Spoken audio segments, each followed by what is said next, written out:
સમાચારમાં આગળ વાત કરીએ તો મોદી સરકારના મંત્રીઓની શપથવિધિ પત્યા બાદ હવે જે મંત્રીઓ છે તેમને ખાતાની ફાળવણીની પણ શરૂઆત થઈ છે અને સૌથી મોટા સમાચાર એ છે કે હવે દેશના આરોગ્ય મંત્રી મનસુખ માંડવિયા બની ગયા છે। જી હા, મનસુખ માંડવિયાને આરોગ્ય મંત્રાલયનો પદભાર સોંપવામાં આવ્યો છે અને સાથે જે પશુપતિ પારસ છે તેમને ફૂડ પ્રોસેસિંગ મંત્રી બનાવવામાં આવ્યા છે। સાથે ડોક્ટર જે મહેન્દ્ર મુંજપુરા છે તેમને પણ મહિલા અને બાળ વિકાસ મંત્રાલય સોંપવામાં આવ્યું છે, તેમને રાજ્ય કક્ષાના મંત્રી સોંપવામાં આવ્યા છે। અનુરાગ ઠાકુર ને પણ મહત્વની જવાબદારી સોંપવામાં આવી છે। તેઓ યુવા અને રમતગમત વિભાગના મંત્રી રહેવાના છે અને સાથે સાથે તેમને સૂચના અને પ્રસારણ વિભાગનો જે પદભાર છે તે પણ સોંપવામાં આવ્યો છે। બીજા મહત્વના સમાચાર એ છે કે મીનાક્ષી લેખીને વિદેશ વિભાગના રાજ્ય કક્ષાના મંત્રી બનાવવામાં આવ્યા છે। ત્યારે વિદેશ મંત્રી એસ જયશંકર છે, જ્યારે કે રાજ્ય કક્ષાના મંત્રી રહેશે મીનાક્ષી લેખી। પુરુષોત્તમ રૂપાલાને ડેરી અને ફિશરીઝ વિભાગ સોંપવામાં આવ્યો છે, જ્યારે કે ધર્મેન્દ્ર પ્રધાનને શિક્ષણ મંત્રી બનાવવામાં આવ્યા છે। અગાઉ શિક્ષણ મંત્રી રમેશ પોખરિયાલ હતા અને ધર્મેન્દ્ર જે પ્રધાન છે તેઓ પેટ્રોલિયમ મંત્રી હતા, પરંતુ હવે તેમને શિક્ષણ વિભાગનો ચાર્જ સોંપવામાં આવ્યો છે। અને બીજી બાજુ જે નવું એક મંત્રાલય બનાવવામાં આવ્યું છે કોઓપરેશન મંત્રાલય, અને આ જે પદભાર સંભાળશે હવે અમિત શાહને સૌપ્રથમ આની જવાબદારી સોંપવામાં આવી છે। બીજી બાજુ જે પશુપતિ પારસ છે તેમને ફૂડ પ્રોસેસિંગ મંત્રી બનાવવામાં આવ્યા છે। તો ખાતાઓની ફાળવણીની શરૂઆત થઈ ગઈ છે અને જેમાં સૌથી મહત્વના સમાચાર એ છે કે મનસુખ માંડવિયાને સ્વાસ્થ્ય મંત્રાલયનો જે જવાબદારી છે તે સોંપવામાં આવી છે। સાથે સાથે અશ્વિની વૈષ્ણવ છે તેમને રેલવે વિભાગની જવાબદારી સોંપવામાં આવી છે। સાથે સાથે સૂચના અને પ્રસારણ મંત્રાલયનો હવાલો પણ તેમને સોંપવામાં આવ્યો છે, જ્યારે કે અનુરાગ ઠાકુર દેશના યુવા ખેલ મંત્રી બન્યા છે। મીનાક્ષી લેખી વિદેશ રાજ્યમંત્રી અને સાંસ્કૃતિક વિભાગ પણ સંભાળવાના છે। પુરુષોત્તમ રૂપાલાની વાત કરીએ તો તેઓ મત્સ્ય ઉદ્યોગ અને ડેરી વિભાગ સંભાળશે, જ્યારે કે જે ડોક્ટર મહેન્દ્ર મુંજપુરા છે જે કે સુરેન્દ્રનગરના સાંસદ છે તેમને મહિલા બાળ વિકાસના રાજ્ય કક્ષાના પ્રધાન બનાવવામાં આવ્યા છે। સાથે સાથે પીએમ મોદી આ વખતે પણ વિજ્ઞાન મંત્રાલય પોતાની પાસે રાખ્યું છે અને મનસુખ માંડવિયા પાસે પણ અગાઉ કેમિકલ અને ફર્ટિલાઇઝર વિભાગની જવાબદારી હતી, તેઓ આ વખતે પણ પોતાની જવાબદારી સંભાળશે। સાથે સાથે પોતાનું જે આરોગ્ય મંત્રાલય છે તે પણ હવે તેમને સોંપવામાં આવ્યું છે। આજ મામલે અમારી સાથે એક રાજકીય વિશ્લેષક જોડાઈ ગયા છે, જયેશભાઈ ઠકલાલ। જયેશભાઈ, આપનું સંદેશ ન્યૂઝમાં સ્વાગત છે। આજે ગુજરાતના 5 જે ચહેરાઓ છે તેમને મહત્વનું સ્થાન મળ્યું છે મોદી સરકારની કેબિનેટમાં, અને તેવામાં મનસુખ માંડવિયાને તો આરોગ્ય મંત્રાલય સોંપવામાં આવ્યું છે। કઈ રીતે તમે આ ખાતાની ફાળવણી જોઈ રહ્યા છો સર?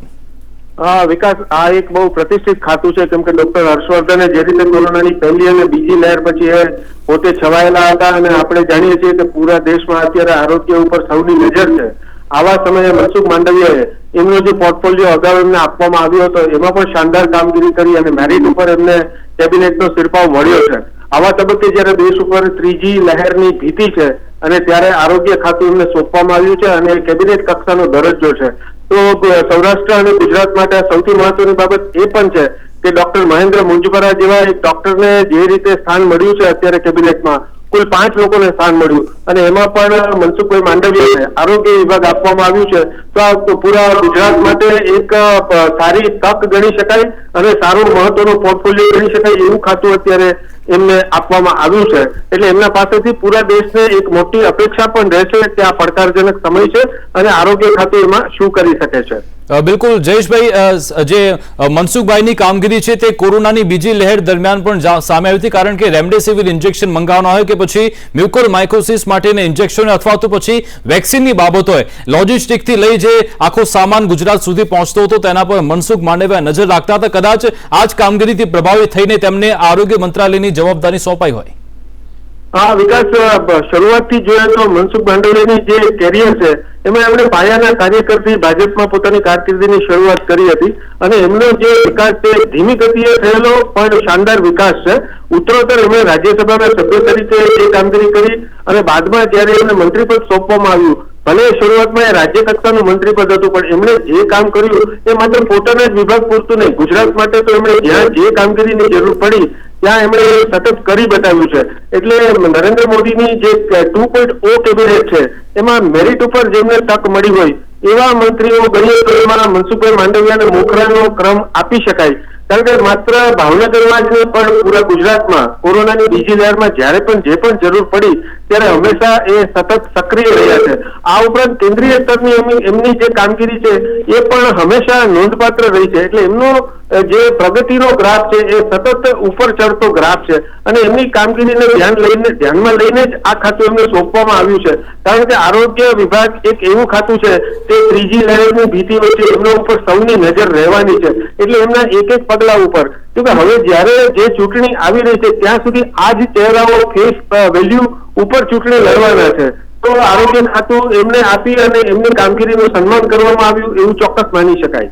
બિલકુલ. હવે પુરુષોત્તમ રૂપાલાની વાત કરીએ તો તેમને ડેરી અને ફિશરીઝ વિભાગ સોંપવામાં આવ્યો છે. અગાઉ તેઓ રાજ્ય કક્ષાના કૃષિ મંત્રી હતા. આ તેમની આ ખાતાની ફાળવણી વિશે આપ કઈ રીતે આકલન કરશો? સૌરાષ્ટ્રમાં જે રીતે કિસાન નેતાઓ છે અને પૂરા ગુજરાતમાં કિસાન જે અગ્રણી ગણી શકાય એવી કામગીરીમાં પુરુષોત્તમભાઈ રૂપાલા સતત વર્ષોથી સક્રિય રહ્યા છે. અને એક રીતે જોઈએ તો હંમેશા જે પ્રકારની ચૂંટણીનો સમય હોય અને આવતા વર્ષે જયારે ગુજરાતમાં ચૂંટણી છે ત્યારે ઓબીસી અને જ્ઞાતિના સમીકરણો બંનેની રીતે પણ આ વરણી બહુ જ મહત્વની માનવામાં આવે છે. પુરુષોત્તમભાઈ રૂપાલાની વાત કરીએ તો કોરોનાની બીજી લહેરમાં એમણે પણ સારી કામગીરી કરી હતી અને અમરેલી જિલ્લાથી લઈને દિલ્હી સુધી એમણે રાજ્યસભામાં પણ જે મુદ્દા ઉઠાવ્યા છે એ ખાસ કરીને ગ્રામ્ય વિસ્તારોને લગતા મહત્વના મુદ્દા ઉપર એમણે હંમેશા પ્રકાશ પાડ્યો છે. એટલે કહી શકાય કે ગુજરાતના બે મહત્વના નેતાઓને આજે રાષ્ટ્રીય ફલક ઉપર પ્રમોશન સાથે અપગ્રેડ એમને પ્રમોશન મળ્યું છે. એ બંને એમની ગ્રામ્ય વિસ્તારની શહેરી વિસ્તારની કામગીરીનું ફલક છે કે કેન્દ્રીય સ્તરે પહોંચ્યું એવું ચોક્કસ ગણી શકાય. બિલકુલ જયેશભાઈ, આપ અમારી સાથે લાઈન પર બનેલા રહો. તમારી પાસે ફરી એકવાર આવવા માંગીશ. અત્યારે हमारी साथ दिल्ली थी अजय यादव लाइव जुड़े गया है. दिल्ली अजय आपसे जानना चाहेंगे कि दिल्ली से अभी खबर क्या मिल रही है, क्योंकि गुजरात के जो 5 बड़े दिग्गज नेता हैं उनको कैबिनेट में स्थान मिला है. अभी क्या कुछ और जानकारी मिल रही है?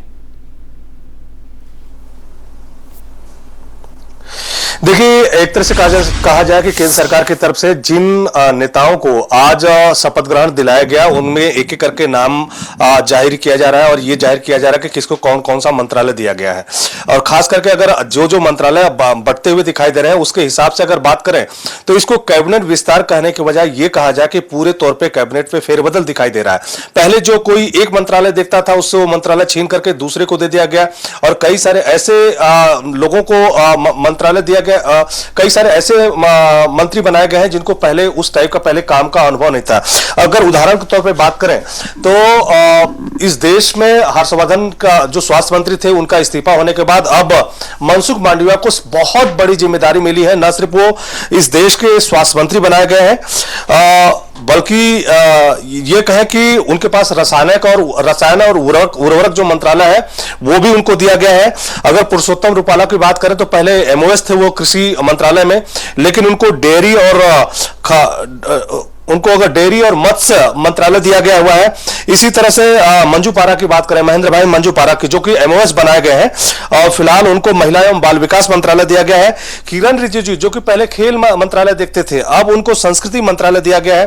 ज्योतिरादित्य सिंधिया जिनके बारे में कहा जाता है कि मध्य प्रदेश में उन्होंने भारतीय जनता पार्टी की सरकार बनाई, यानी शिवराज सिंह जो है एक बार फिर वहां पर मुख्यमंत्री बने, तो उसके पीछे ज्योतिरादित्य सिंधिया का ही सबसे बड़ा रोल रहा है. उनको फिलहाल सिविल एविएशन मंत्रालय मिला हुआ है. पशुपति पारस जो कि एलजेपी के लीडर कहे जा रहे हैं और खास करके चिराग पासवान ने जिनके ऊपर आपत्ति जाहिर की थी, पशुपति पारस को फूड एंड प्रोसेसिंग मिनिस्ट्री दी गई है. पहले भी रामविलास पासवान के पास यह मिनिस्ट्री थी. धर्मेंद्र प्रधान को पेट्रोलियम मिनिस्ट्री से हटा करके अब शिक्षा मंत्रालय दिया गया है. और रेल मंत्री पीयूष गोयल पहले थे, यहां पर अश्विनी वैष्णव जो कि पहली बार आए हैं उनको दिया गया है. जबकि पीयूष गोयल जो कि पहले रेल मंत्री थे उनको कपड़ा मंत्रालय मिला हुआ है. इसी तरह से भूपेंद्र यादव की बात करें जो कि गुजरात के प्रभारी रहे हैं, खास करके भारतीय जनता पार्टी के दिग्गज लीडर कहे जाते हैं, संगठन के काम से लेकर के पार्टी के काम में इनकी बड़ी भूमिका रहती है. उनको श्रम मंत्रालय भी दिया गया है और साथ ही साथ पर्यावरण मंत्रालय भी दिया गया है.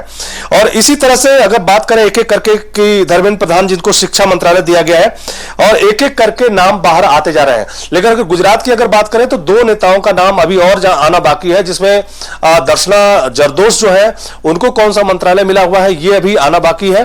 और इसी तरह से जो सुरेंद्रनगर से सांसद है देवू सिंह चौहान, उनको कौन सा मंत्रालय मिला है ये अभी देखना बाकी है। हालांकि इनको मिनिस्टर ऑफ स्टेट बनाया जाएगा ये पहले से तय है, लेकिन गुजरात के जिन 3 सांसदों को मिनिस्टर ऑफ स्टेट बनाया गया है उसमें महेंद्र मंजूपाड़ा को महिला एवं बाल विकास मंत्रालय मिला है। लेकिन सबसे बड़ी जिम्मेदारी आज मनसुख मांडविया को एक तरह से मिली हुई है। न सिर्फ देश के स्वास्थ्य मंत्री बनाए गए हैं, जो बड़ा चैलेंजिंग काम है। आपको याद होगा कि इसके पहले जब राहुल गांधी का स्टेटमेंट आया था कि जुलाई आ गया लेकिन वैक्सीन कहां है, तब मनसुख मांडविया की तरफ से कड़ा प्रतिकार किया गया था। वो खुद पुणे में सीरम इंस्टीट्यूट का दौरा करने गए थे और ये जायजा ले रहे थे कि जो वैक्सीन का काम चल रहा है वो कितना तेजी से आगे बढ़ रहा है और कितने समय में वैक्सीन पूरे भारत को दी जा सकती है। उस वक्त मनसुख मांडविया की तरफ से कहा गया था कि राहुल गांधी उनके ऑफिस आए, उनके घर पे आए, उनको चाय पिलाएंगे, लेकिन पूरे देश का वैक्सीनेशन कैसे होगा उसको बेहतर तरीके से बताएंगे। तो बड़ी जिम्मेदारी, सबसे बड़ी जिम्मेदारी एक तरह से कह सकते हैं कि मनसुख मांडविया को दी गई है। प्रधानमंत्री नरेंद्र मोदी ने उनके ऊपर काफी ट्रस्ट किया है। तो कह सकते हैं कि यह मंत्रिमंडल का विस्तार नहीं है, बल्कि मंत्रिमंडल ही पूरा फेरबदल किया गया है।